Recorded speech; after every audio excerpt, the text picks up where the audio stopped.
La zona de calderas. Tenemos la caldera, aquí tenemos el tanque de abastecimiento, la bomba, el ablandador y el tanque de salmuera, ¿no? Entonces vamos a comenzar a hablar por la caldera, que la caldera es, es un elemento para nosotros muy importante, porque la caldera es el corazón de una planta, ¿no es cierto? En el caso de energía, nosotros, ¿pueden darle más espacio? ¿Quieren más acá? La caldera es el equipo, es una instalación verdaderamente, porque no solamente tiene un equipo, no tiene toda una serie de equipos, ¿no? de instrumentos, ¿no? Vamos a ver aquí, por ejemplo, esta es una caldera vertical, cuadrada. ¿Por qué de esta forma? Si ustedes van a una industria, la van a ver en otra forma. ¿Cómo la van a ver? La van a ver horizontal y cilíndrica.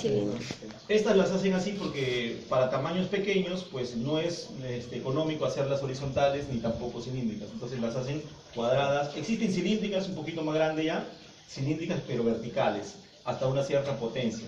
Potencias mayores ya las van a encontrar como cilíndricas horizontales, ¿ya? Ustedes cuando se vayan a una pesquera van a encontrar cilíndricas horizontales. Estamos hablando de acutubulares, de pirotubulares. Acutubulares son mucho más grandes. Si ustedes han ido a alguna fábrica, alguna central, ¿a dónde han ido? A Trupal, a una pesquera, a que vea una azucarera, ahí van a encontrar de otro tipo, las acutubulares, ¿no? Que son mucho más grandes, ¿no? Ustedes van a encontrar los domos ahí, ¿no es cierto? Entonces, estas son pirotubulares, ¿no? Los más chiquitos, ¿no? Entonces, vamos entonces a ver qué elementos tiene. Muy bien, vamos a ver aquí, tiene primero, por aquí lo vamos a ver, el sistema de ingreso de combustible, el quemador, ¿no es cierto? Observemos aquí, este es el quemador, van a poder ver aquí, esta es la bomba. Si ven esto, ¿qué cosa es? Este es un filtro de petróleo. Entonces, este filtro de petróleo, aquí está la bombita de petróleo, pueden observar aquí, ¿sí? Siempre hay un ingreso de aire. Entonces, este quemador, por aquí ingresa el petróleo, ¿sí? Inyecta todo, tiene la inyección. Esta es la boca del quemador. Y por aquí ingresa el aire, si se dan cuenta. Debe tener un ventilador adentro que absorbe el aire para que ingrese. Entonces, para poder quemar, nosotros para poder combustionar necesitamos ¿qué? Necesitamos el combustible y el comburente. En este caso el comburente es el aire, ¿no es cierto? Entonces aquí podemos ver, miren, ¿ve? La zona de ingreso del aire y aquí la bomba de combustible. La bomba de combustible, ¿qué tipo será? Vamos a comenzar a preguntar y poder explicar un poco bien ahí. ¿Qué tipo de bombas son las bombas de combustible? ¿Qué me dicen?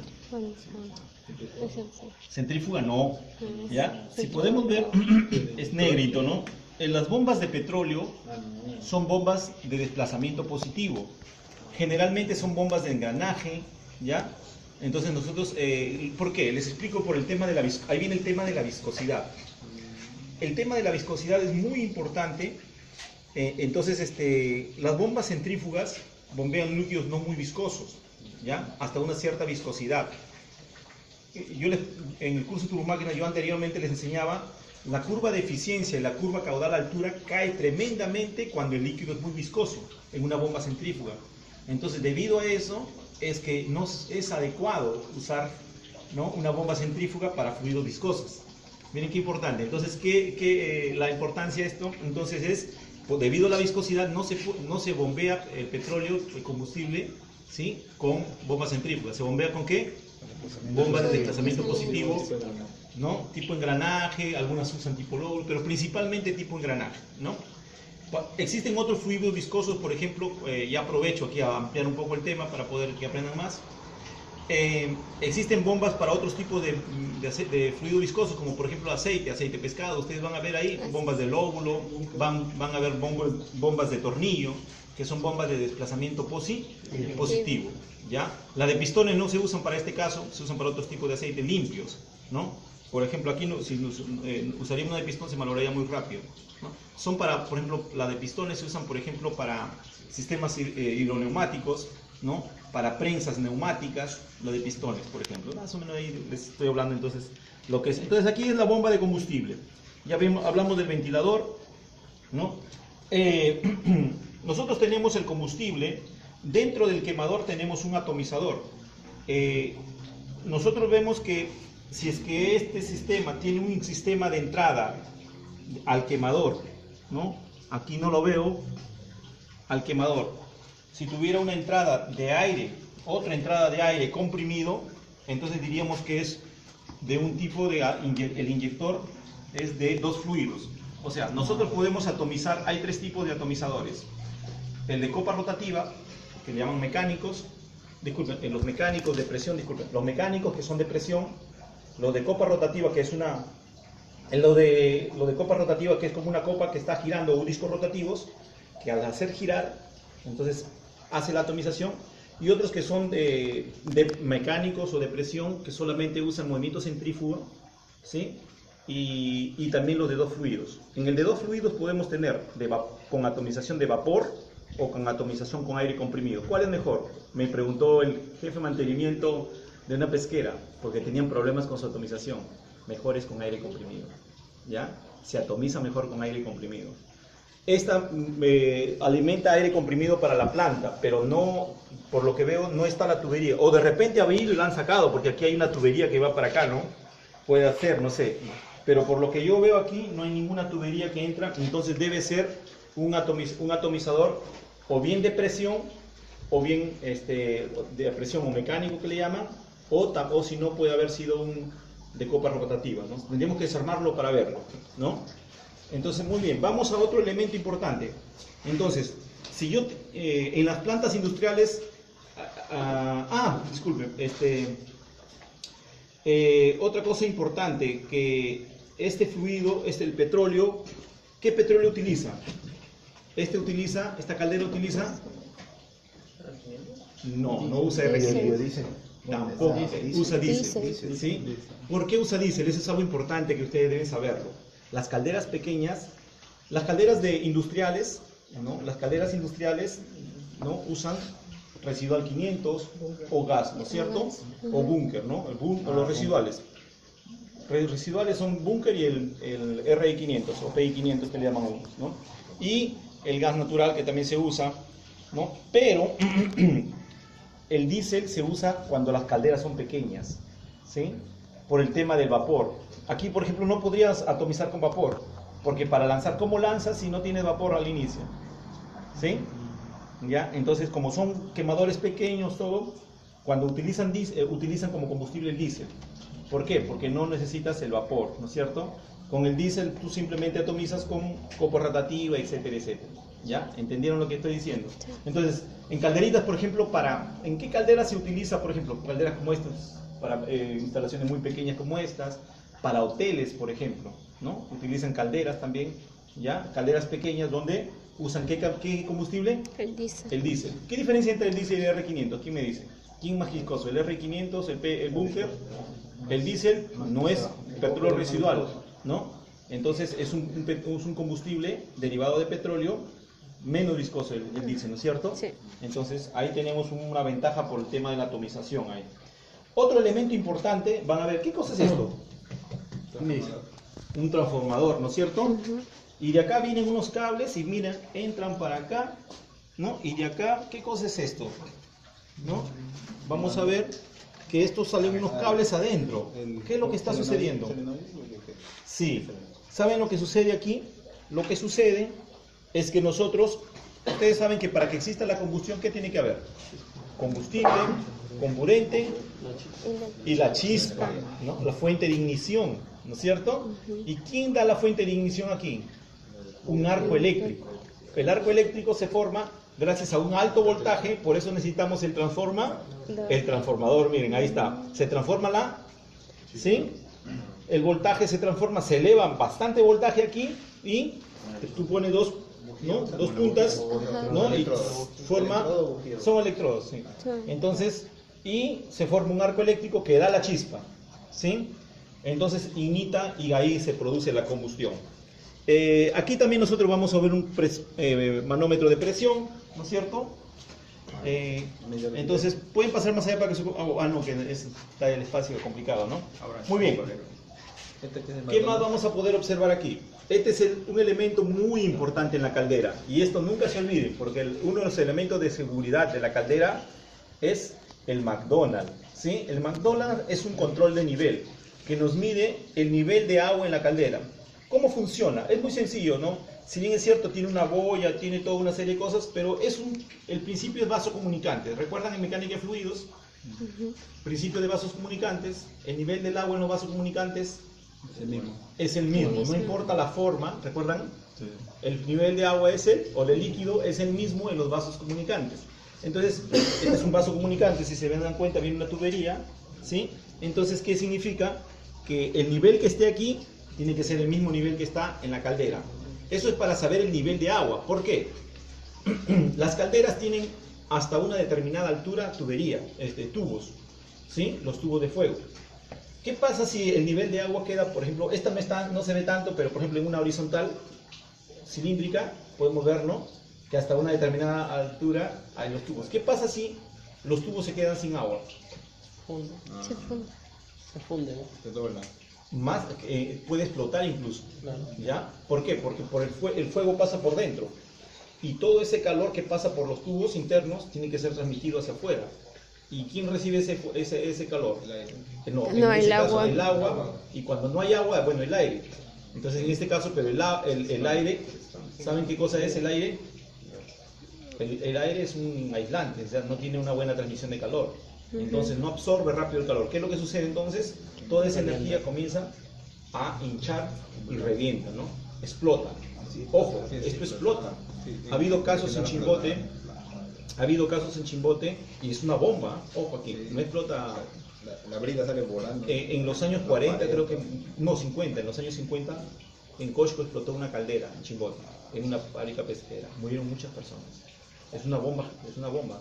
En el regional también explotó una, en el regional también, ahí se ve en el techo, se ve la huella, se parece un sol. Ya, entonces debe haber habido un, ¿no? Entonces todo el vapor sale para Ese por el tema de la seguridad. Entonces hemos hablado de la caldera, del sistema de quema, ¿no? Luego estamos hablando del sistema de seguridad que tiene aquí.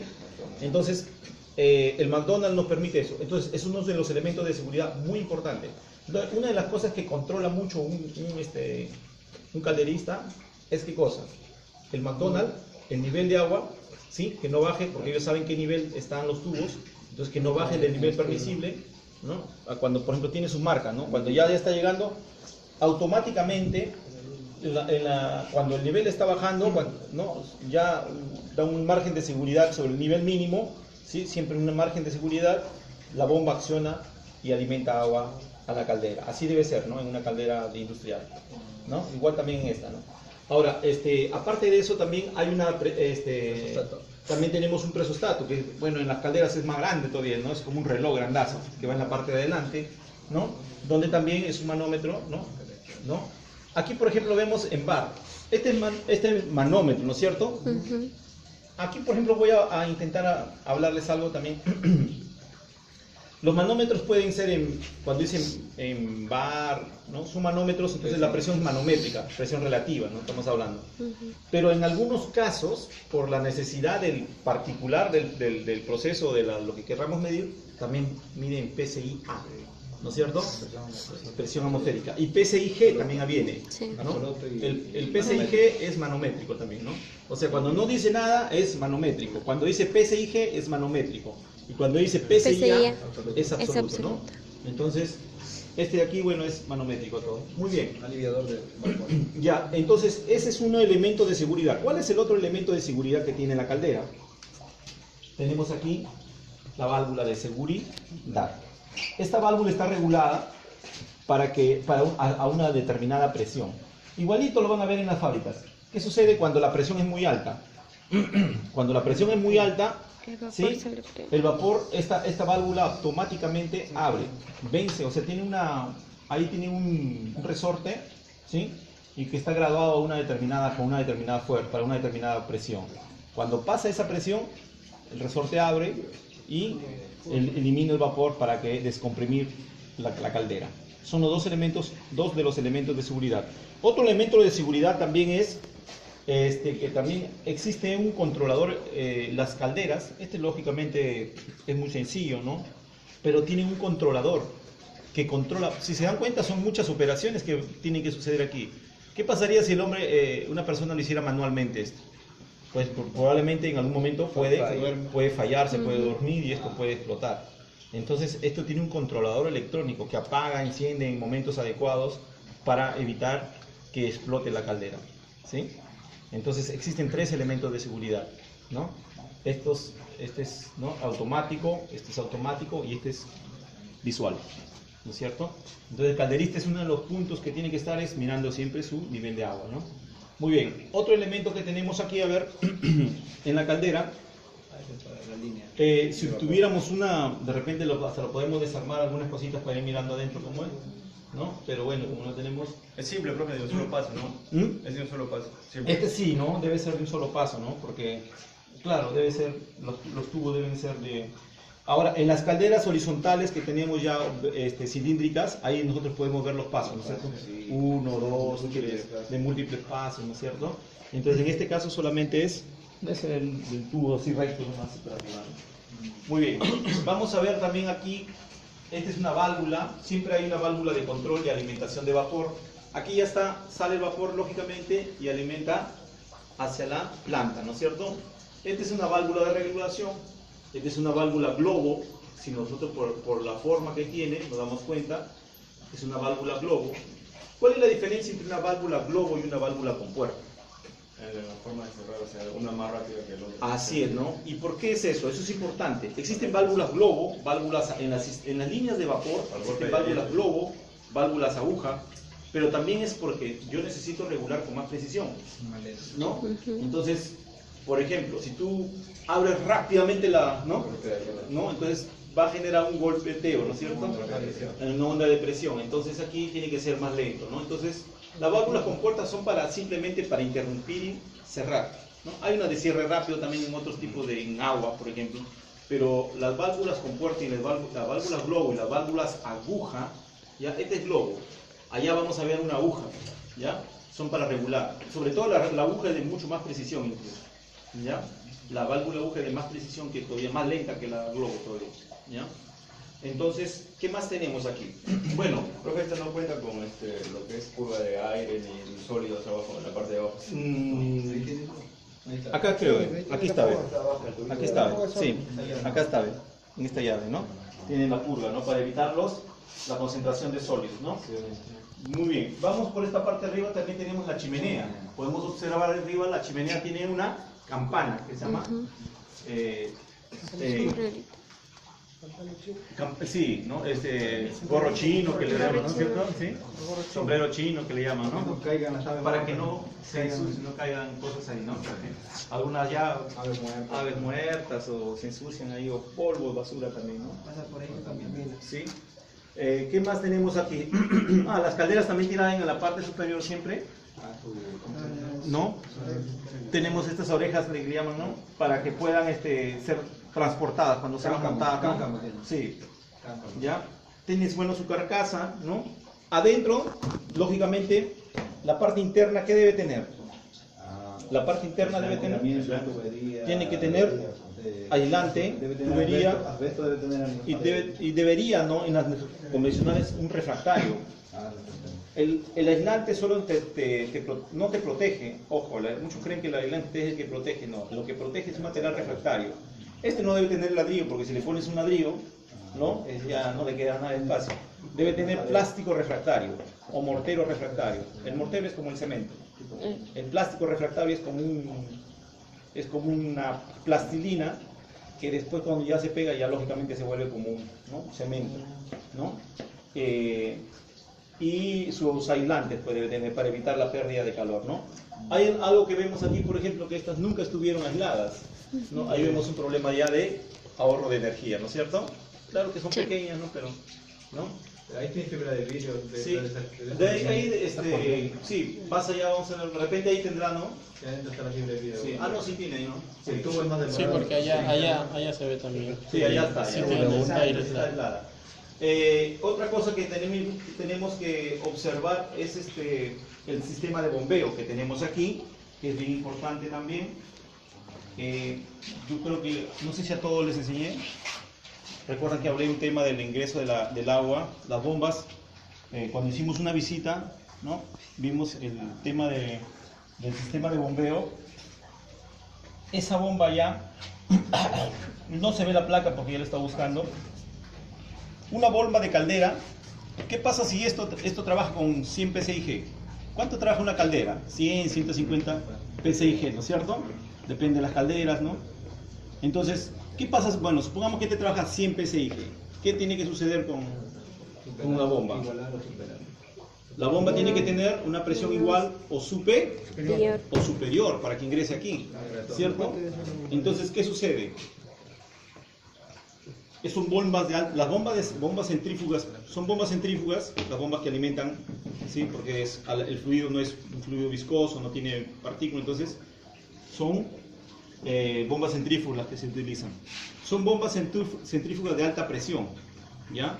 Porque la presión aquí es grande, tiene que vencer esta presión, si no, no ingresa.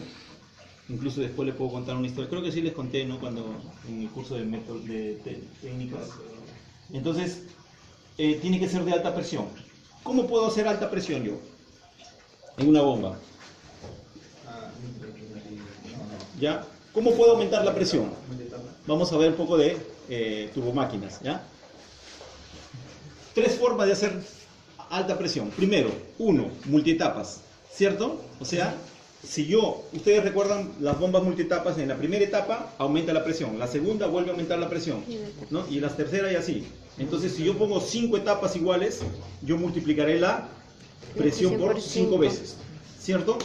Esa es una forma, ¿no? Otra forma, yo puedo poner también aumentar las revoluciones. Si ustedes recuerdan, no tenemos pizarra ahorita, pero en el caso del curso de turbomáquinas, si ustedes recuerdan, las revoluciones, la curva caudal-altura se eleva con la cuando yo tengo más revoluciones, la curva se eleva y yo tengo mayor presión.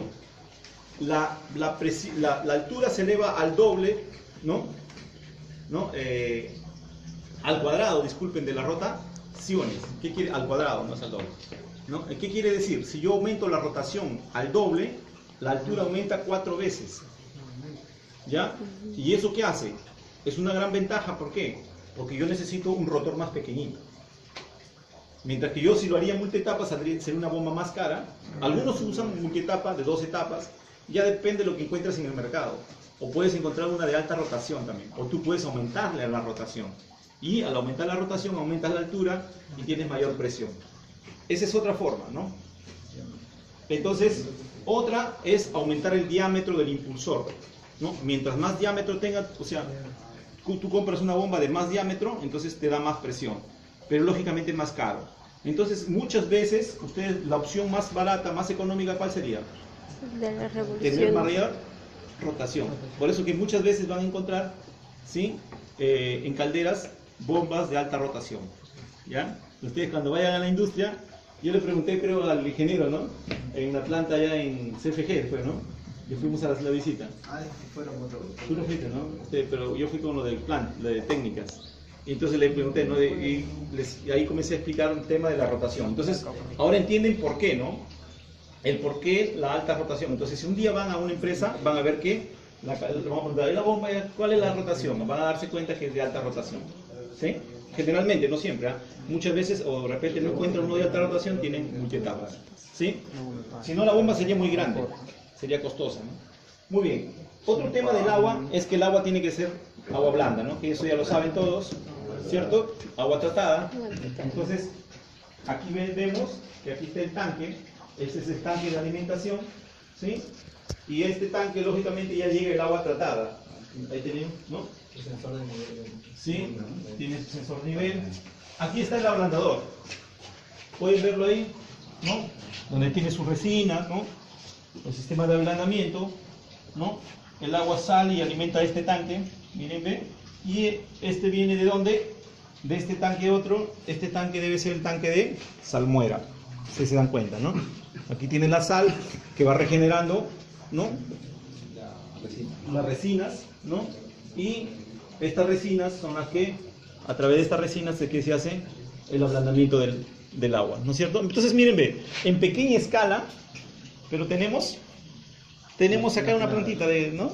Sino que en las plantas lo vamos a encontrar más grande, ¿no? Más calderas, otro mayor tamaño, mayores capacidades, pero tiene de todo.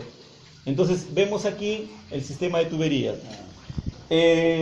Ese juego de llaves es para Sí. cambiar el sentido del flujo, ¿no? Sí, este juego de llaves es ya para cambiar sentido de flujo, para ver cuándo se va a lavar, cuándo se va a descargar, ¿no?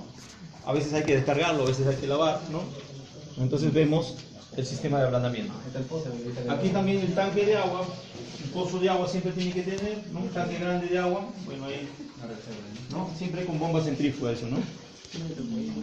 Muy bien. Algo importante, miren, ve, aquí voy a aprovechar el sistema de... Ya sale. En el tema de bombeo de agua, si yo quiero construir la curva caudal altura, ¿no? Yo puedo construir la curva caudal altura de una bomba de muy fácil. ¿Saben qué se hace? Yo instalé ahí en el laboratorio, ahí en la ULAES. Aquí se pone un manómetro de presión y aquí se pone un vacuómetro. Miren, ve, a esta bomba, si tú le pones un manómetro aquí y le pones un vacuómetro aquí, la diferencia de presión lo divides entre el peso específico, ¿te da qué cosa? ¿Recuerdan? La altura de la bomba. La altura que puede llegar. La diferencia de presión lo divides entre el peso específico del fluido Te da y la te sale qué altura cosa? máxima. La altura. Y le pones un medidor de flujo aquí, un rotámetro, cualquier medidor de flujo tipo turbina, el que desees, placa de orificio, etcétera, etcétera, y sacas el caudal, tienes altura y construyes la curva característica. Recontra fácil. Recontra fácil. ¿Ya? Allá en la ULAES yo he hecho un sistema en paralelo, incluso bombas en paralelo, construyen la curva en serie, en paralelo y la curva individual. ¿Ya? Y es barato hacerlo, baratísimo. ¿Ya? Entonces, ustedes en alguna vez en la industria quieren saber eso, bueno, por algún motivo pueden hacerlo fácil. Aquí el manómetro, ¿aquí qué va? Vacuómetro. ¿Por qué vacuómetro, profesor, acá abajo? Porque el manómetro no mide al revés. Claro, porque el manómetro no mide al revés. O sea, ¿qué cosa? Aquí la presión es negativa, Es sí. negativa, sí. Aquí es negativa. A veces los chicos no entienden, no saben esa parte física. Que bien, ¿la bomba qué hace? Succiona Succiona. y Luego impulsa. expulsa. Entonces, en la succión, cuando succiona, cuando intenta la tubería chuparlo, ahí es presión negativa. Ujú. Y acá en la empuja Es positiva. es presión positiva. Por eso que aquí va un vacuómetro. Aquí le ponen generalmente un vacuómetro. No, la presión de vacuómetro no pasa de un bar generalmente, dependiendo de la bomba la de agua. Y aquí sí ya depende, ¿no? Depende la presión que vas a impulsar, ¿no? Le pones a veces le ponen un manómetro de 0 a 5 bar, ¿no? Entonces ahí ya tienes, ¿no? Sobrado, ¿no? Si ustedes multiplican un vacúmetro de un bar en una bomba de agua, estamos dando más o menos 10 metros de altura. Ya, aproximado. Después lo puedo, un día si quieren, les demuestro eso. O sea que si una bomba dice es de 0 a 2 bar, está más o menos dando 20 metros de altura. En agua, estamos hablando, por el peso especial. Metro de profundidad de agua. MCA. La ingeniería es muy bonito, chicos. ¿Qué otra cosa que vemos también? La estructura. Igual lo vamos a encontrar, pero todo pequeño y escalito, ¿no? Todo chiquito, ¿no? Son luminarias de la cámara. Sí, ¿no? Entonces, aquí también tenemos, ellos pero usaban para otros sitios, ¿no? Ah, ya mira, para la parte neumática, como acá hay un mandos neumáticos, siempre hay un tanque. ¿Estrangulado esa manguerita? Sí, claro. ¿Necesitan qué cosa? Aire comprimido. Aire comprimido. Si yo hubiera tenido atomizador ahí de aire comprimido, yo hubiera tenido que alimentarlo ahí con aire comprimido. En las calderas de industrias usan vapor, bastante usan, ¿no? O también usan de aire comprimido, ¿no? Les comentaba que el de aire comprimido es mejor. Justo un amigo de una industria tiene un problema en sus calderas, ¿no? En la parte de sus quemadores, ¿no? No tienen buena quema, ¿no? Y tienen problemas. Ah, otra cosa aquí me estaba olvidando. Ahí no tiene precalentamiento, pero los combustibles residuales se precalientan hasta una temperatura, ¿no? De 110, 115 grados centígrados. Es un problema que tenían en una fábrica pesquera ahí. Ellos calentaban de menos de 100 para abajo. Problema de arranque también. Sí, y tenían problemas de quema, ¿no? Salía cantidad de humo, ¿no? Le decía al ingeniero, ¿no? El problema es que no tienen una buena temperatura de precalentamiento de combustible. Como este es diésel, el diésel, ¿hasta cuánto se precalienta? Para atomización, hasta 45 grados centígrados. Entonces el diésel no tiene necesidad de un calentamiento muy grande, ¿no? Pero los residuales sí. El Bunker y el RI500 necesitan, ¿sí? 110, 115 grados, ¿no? Y van a ver que muchas plantas no saben ese dato, ¿no? Esos son datos fundamentales, ¿no? Por tema de la atomización, ¿no? Muy bien. ¿Qué más? Estos filtros, bueno, hay que hacer, el mantenimiento es fundamental aquí, ¿no? Aquí es muy importante los mantenimientos, ¿no? De los inyectores, ¿no? De los filtros, ¿no? ¿Qué pasa si el filtro se va ensuciando aquí?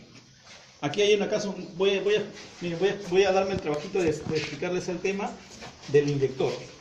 Los inyectores son tan pequeñitos, las velocidades que alcanzan en los inyectores, si tienen un inyector de atomización de dos fluidos, el aire comprimido, el vapor, tiene que alcanzar la velocidad de Mach, velocidad del sonido adentro.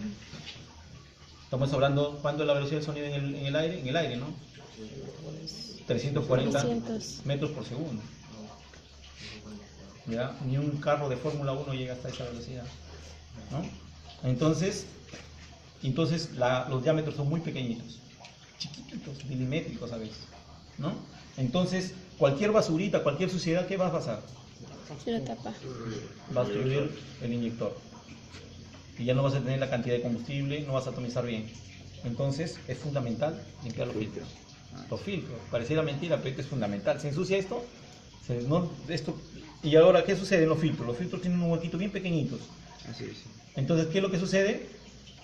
Los filtros se van ensuciando y se van obstruyendo. Y si van obstruyendo, ¿qué va pasando? Es como un colador, ¿no? Es como un colador. ¿Reduce? La pasta de combustible. Ya, también, sí, pero también dos cosas. Reduce flujo de combustible, correcto. ¿Qué más sucede? No pasa combustible. La presión cae. Y la atomización depende mucho de la presión. Si la presión cae, la atomización es mala. La gota es grande, y si la gota es grande, quema muy mal. No hay una quema uniforme. Las gotas tienen que tener menos de 100 micrómetros de diámetro en promedio. Entonces, ¿qué sucede? Hay una mala combustión. Solo por el problema del filtro. Si la boquilla se te ensucia, también se destruye, o lo destruye, también. Entonces, ¿qué hay que hacer? Un buen mantenimiento. ¿Cómo se puede saber eso? ¿De cada cuánto tiempo hacer el mantenimiento? Cada planta debe saber más o menos, ya ellos se dan cuenta. Tiene una etapa ya, Petro. Por la indicación del fabricante, Cada 3 meses. catálogo del fabricante. Catálogo, pero más que, yo creo que Con experiencia, ¿no? Se va también con el tiempo te vas dando cuenta, ¿no? Cada qué tiempo se va ensuciando. ¿Sí? Entonces miren, ve, cositas tan... En este pedacito hemos hablado un montón de cosas. No sé si hay alguna pregunta, si alguien tuviera algo con qué abrir, podemos hasta abrirlo Esto creo que es para medir la presión, pero con más exactitud, ¿no? Ya así no es. fluctúa tanto como él. Es un manómetro diferencial. Sí, un manómetro diferencial. ¿Sí? Si tuviéramos algo con que abrirlo, lo podemos abrir para que vean acá. Este tiene unas ampollitas, se suman, ¿no? Tiene una boya acá, ¿no? Este El motor McDonald's. es un motor con aislamiento térmico, no, para que no Sí. se vaya a fundir con Sí, el aislamiento. el motor tiene un ventilador, generalmente los motores tienen un ventilador que lo refría, ¿no? Por el tema de la... ¿no? No, se funde el barniz y luego se cortocircuita los bobinas Sí. y se quema. Así es, ¿no? Muy bien, no sé si... miren la forma. Este es un típico de una bomba de engranajes, ¿no? La forma es... ¿Cuál es la diferencia también entre forma de operación? Estos son las bombas centrífugas son continuos el flujo, ¿no? Estas son como intermitentes, ¿no? Sino que van haciendo esto, ¿no? Si yo necesito bastante caudal, una bomba de estas de desplazamiento positivo no me puede alimentar el caudal que me alimenta, ¿no? Pero, por ejemplo, en temas de viscosidad, por ejemplo, en el tema de bombas, nomás ahí vemos bastante cosas, ¿no? Interesa que el fluido, si es viscoso, los caudales, las presiones, ¿no? Si hay partículas, todo eso influye para poder hacer la selección del tipo de bomba que yo voy a usar, ¿no es cierto? ¿No tiene una Pablo acá? ¿Desarmador? No, una no de Una cosa plana. a veces traen Corta uñas. Tú, que trae corta uñas. Para el depilador. Otro aspecto importante que tiene que tener cualquier sistema industrial, zona de equipos, tiene que tener un mandos eléctricos, ¿no es cierto? Control de mando. Control de mando, ¿no es cierto? O tablero eléctrico, tableros. Entonces, aquí tenemos los tableros, ¿no es cierto? Claro que aquí tiene aquí debe tener sus llaves termomagnéticas, ¿no? Fusibles, ¿no? Sus relés térmicos, ahí va a encontrar, siempre va. Y hay toda su forma de instalación. Ahí entra el profesor Escate. Ahí entra el profesor Escate, López. López, ¿no? Entra el profesor Escate. Algo que es básico, pero sí deben saber. El rojo, acá tiene unos colores siempre, los tableretes codificados, ¿no? El rojo es. No, sorry. Línea Apagado. Y el verde, Prendido. BN, El marrón esos son pulsadores. para encender y para apagar, ¿no es cierto? Ah, el otro. Sí. Para encender y apagar, ¿no? Vamos. Para prender y apagar, ¿no? Muy bien. La tubería va